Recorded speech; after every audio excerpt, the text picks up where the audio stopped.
Pocas cosas pueden ser más dolorosas que perder a un hijo y las mamás que han perdido bebés y las familias que han perdido bebés sí que es cierto que lo que relatan es que da igual que tu hijo esté nacido, que no, es tu hijo desde el mismo momento en que estás embarazada, ¿no?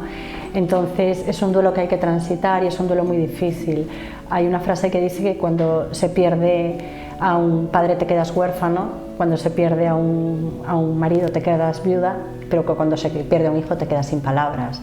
Y es verdad, no hemos encontrado exactamente una palabra que nos sirva para definir esto, ¿no? Sí que es cierto que existen expresiones en el extranjero, como puede ser el stillbirth, ¿no? Que quiere decir todavía naciendo, siempre naciendo, ¿no? Que es una palabra que se utiliza para referirse a estos bebés que no llegan a nacer, pero yo siempre digo que sí que llegan a vivir, ¿no? Y viven siempre en el corazón y en sus padres, ¿no? Sí que es cierto que hay muchas familias que han perdido no solamente uno, sino dos o tres hijos y a veces esto puede ocurrir al principio del embarazo, pueden ser pérdidas tempranas o puede ocurrir al final, incluso en el propio momento del parto. Sí que es cierto que muchas veces en la sociedad parece que se minimiza ese dolor de esas pérdidas tempranas, como que no son tan importantes, ¿no? Pero todos sabemos que una madre se considera madre y quiere a su hijo desde el mismo momento en que ve esas dos rayitas, ¿no? en el predictor, ¿no? Entonces se muere ese bebé, pero con eso también se muere toda una esperanza de vida, todo un futuro, toda una planificación que tú tenías.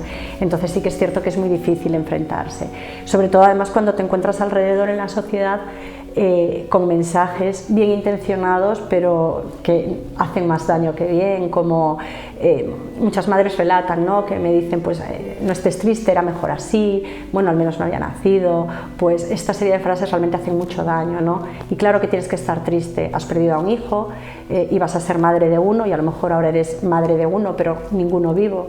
Entonces hay que atravesar ese duelo y hay que pasar por todas las fases, ¿no? Y el duelo por un bebé que no ha nacido, el duelo perinatal no se diferencia de los otros duelos, ¿no? Siempre atendiendo a Elizabeth Kubler-Ross y sus etapas del duelo, pues pasamos por esa primera fase de negación, de shock, donde realmente nos parece que todo es mentira, que eso no está ocurriendo. Luego las mamás y los papás, pero bueno, casi siempre las que más vienen demandando son las mamás, pasan por esa fase de ira, ¿no? Esa ira es necesaria, además, igual que ese shock también inicial es necesario, esa negación, porque es un mecanismo de defensa de nuestro cerebro para aceptar lo que está ocurriendo. Esa ira también nos va a ayudar a enfrentar ese duelo. Luego sí que es cierto que pasamos por una etapa de negociación, intentamos negociar con algo esa pérdida. Luego entramos en esa etapa de depresión y es normal, y aquí es donde a veces sí que es cierto que las mujeres relatan que es como que se les mete más prisa y no, o sea, cualquier pérdida necesita ser llorada y tienen que pasar por esa etapa para al final poder llegar a aceptar e integrar esa pérdida. Y es una pérdida muy dura porque es una pérdida no reconocida, ¿no? Los duelos perinatales son duelos silenciados, son duelos ocultados, son duelos negados, ¿no? Entonces es mucho más difícil sobrellevarlos.